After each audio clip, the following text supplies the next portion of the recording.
pejabat negara ataupun aparatur negara yang kemudian berpihak atau bekerja di sektor keamanan, mereka harus melakukan berbagai macam keamanan. Tapi kalau mereka tidak menangkap kasus sabu, narkoba, ataupun obat-obatan lainnya yang terlarang, ya penyelundupan-penyelundupan yang dilakukan, ya mereka nanti kelihatan tidak bekerja, promosi jabatannya juga tidak bisa naik, maka harus ada tumbal yang kemudian dikorbankan. Tapi dalam satu posisi, sentral pusat yang mengendalikan itu tetap diamankan.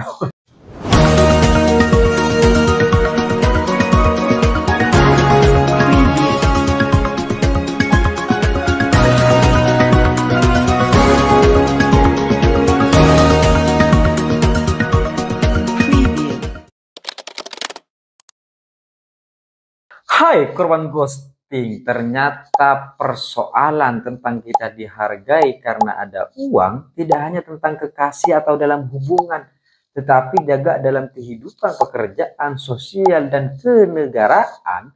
Ini juga berkaitan gitu. Jadi selama kalian kaya, selama kalian punya uang, kalian dihargai. Sama kayak orang-orang yang kemudian menghargai pasangannya ya karena dia kaya, bisa menghargai pasangannya ya karena dia bisa mentraktir ke sana kemari gitu. Nggak peduli soal perasaan, nggak peduli soal kasih sayang, nggak ada tuh gitu. Wujudnya harus nyata. Apa? Uang. Kita tahu bersama bahwa akhir-akhir ini terjadi berbagai macam penangkapan, salah satunya adalah tentang penyelundupan narkoba atau sabu-sabu yang jumlahnya cukup fantastis.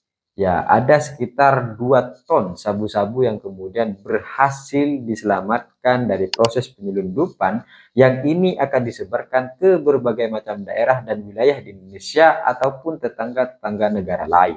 Dan setidaknya jika kemudian dihitung secara kalkulasi matematika yang diratakan, setidaknya dari 2 ton sabu-sabu yang berhasil digagalkan, ini setidaknya menyelamatkan 8 juta masyarakat yang nanti akan mengkonsumsi hal-hal tersebut, yang nanti akan menikmati sabu-sabu tersebut. Ya kita tahulah yang namanya narkoba, sabu-sabu, ataupun kawan-kawan lainnya adalah hal-hal yang kemudian dilarang. Tapi ketika kita bekerja di sektor tersebut, ini nih sangat menjanjikan.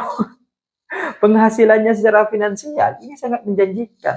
Tetapi tidak secara risiko yang kemudian sangat besar ataupun hukuman-hukuman yang nanti akan diterima ketika semuanya gagal dan prosesnya tidak berjalan dengan baik. Dan kita tahu bahwa ketika proses berbagai macam hal yang kemudian sudah diungkap dari penyelundupan 2 ton sabu-sabu yang terjadi di kawasan perairan Batam, kita tahu bahwa ada kejadian unik yang kemudian disorot pada saat itu ketika para tersangka ini nangis, merengek gitu, dan mengatakan satu kalimat bahwa mereka dijebak. Kasihan gitu. Ketika kita melihat beliau-beliau ini menangis, beliau-beliau ini merengek gitu. Mungkin kita bertanya dan ingin bilang gitu, kenapa baru nangis sekarang? Kok nggak dari kemarin? Yang kemudian nikmati segala macam proses dan perjalanannya untuk melakukan pengedaran sabu. Tapi di satu sisi kita kadang juga perlu bertanya, kenapa para tersangka dalam proses pengedaran narkoba, sabu-sabu, ataupun hal-hal lainnya yang berkaitan dengan obat-obatan, ini pasti tersangkanya miskin.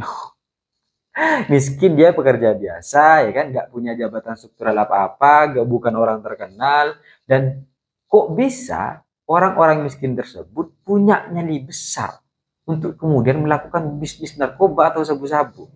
Kita tahulah jual beli atau transaksi sabu-sabu atau bisnis narkoba ini cukup menjanjikan secara finansial dan keuntungannya banyak. Dalam satu posisi modalnya gak kira sedikit. Orang miskin mana, orang biasa mana yang kemudian bisa melakukan bisnis sabu-sabu, narkoba, ataupun kawan-kawan obat-obatan lainnya, tapi mereka miskin. Orang mana gitu yang kemudian bisa melakukan itu? Kecuali dia memang orang kaya, dia orang yang punya uang.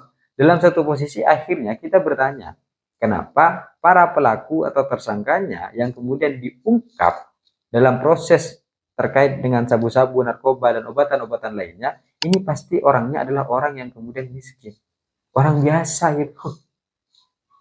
Meskipun kepala BNN bilang bahwa ya itu cobalah kita pakai akal sehat. Karena para tersangka ini kan mengatakan satu kalimat bahwa mereka ini dijebak gitu. Mereka dijebak, mereka nggak tahu, mereka pokoknya dijebak lah tiba-tiba di kapal itu aja gitu. Dan mereka merasa dijebak sehingga mereka bilang kalau saya nggak bersalah. Mereka nangis, mereka merengek, kok gini nasib saya ini gitu kan. Kemudian Kepala BNN mengatakan, coba kita pakai akal sehat. Bagaimana kemudian dia bisa berada di tengah kapal laut, ya kan, di tengah laut bersama kapal melakukan transaksi jual beli ataupun berbagai macam proses pengalihan dari satu kapal ke kapal yang lain. Kok bisa mereka tiba-tiba merasa dijebak dalam satu posisi ada kapal-kapal lain tapi mereka milih ikut itu. Yang kedua, mereka naiknya di tengah laut. Terus gimana ceritanya mereka mengatakan bahwa mereka dijebak?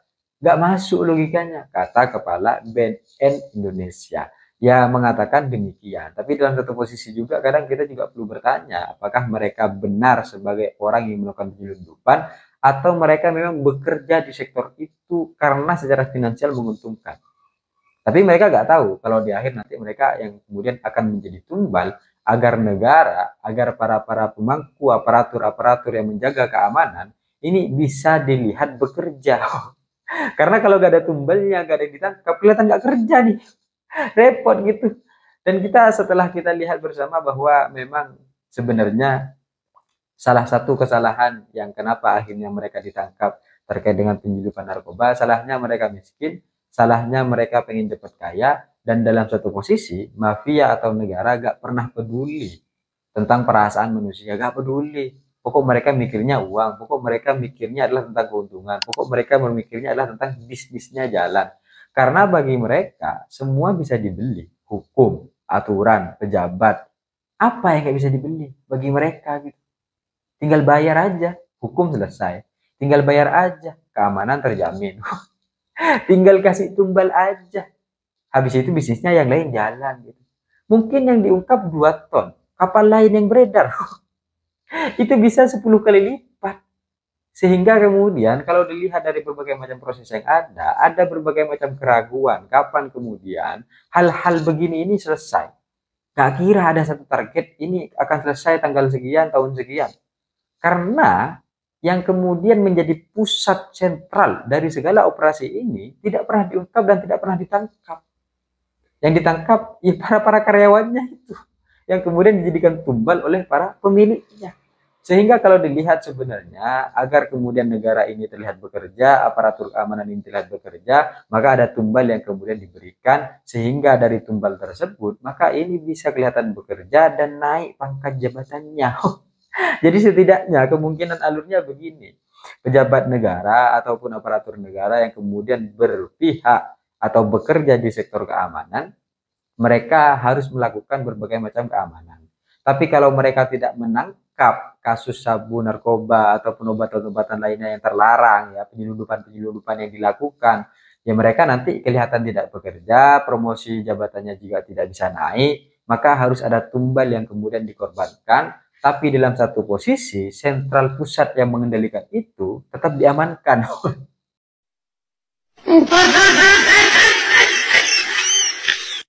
Karena satu sisi ini sudah disogok, satu sisi kemudian ini juga diberikan promosi jabatan karena ada tumbal yang diberikan, maka clear semuanya sama-sama diuntungkan. Yang dirugikan siapa? Yang miskin. Sehingga salahnya kita miskin gitu. Maka kemudian masuk ke dalam sektor itu bukan adalah salah satu pilihan yang baik, tapi kadang ini menjadi pilihan yang menarik ketika dalam kondisi-kondisi darurat dan hal-hal yang tertentu yang kemudian kita sudah nggak tahu nih mau ngapain lagi supaya kita cepat kaya. Karena kalau dilihat secara keuntungan dan kecepatan pembiayaan yang kemudian beredar dalam narkotika, sabu-sabu, ini memang cukup menjanjikan. Kerja sebulan itu sudah bisa hidup bertahun-tahun. Tapi apapun itu tetap tidak baik dan tidak perlu untuk kemudian kita jalani ataupun kita pilih menjadi salah satu pilihan jalan hidup kita. Dan dalam satu posisi negara perlu hadir untuk memberikan kepastian kepada seluruh masyarakat bahwa mereka tidak mengkonsumsi hal-hal tersebut. Karena target pasar mereka adalah orang-orang menengah ke bawah yang kemudian ya merasakan kenyamanan dan kenikmatan karena dunia terlalu kejam bagi mereka. Maka dalam satu posisi apapun yang kemudian akhirnya menjadi tersangka, siapapun yang kemudian akhirnya ditetapkan sebagai para pengedar ataupun para yang melakukan penyelundupan tindakan-tindakan kriminal dalam satu posisi, kasus ini pasti akan terus berjalan, kasus ini pasti akan terus terjadi, dan peredaran-peredaran narkotika ataupun sabu-sabu itu tidak akan pernah berhenti. Karena sebenarnya yang diungkap bukanlah akar masalahnya, tapi hanya batang-batang dan ranting-ranting pohon yang dipotong. Sehingga dia akan terus tumbuh dan subur dengan kekayaan-kekayaan yang sudah dimiliki. Saya pikir itu cita-cita saya, ingin seperti Gibran, tapi saya sadar diri dan sadar posisi. See you, kapan ghosting.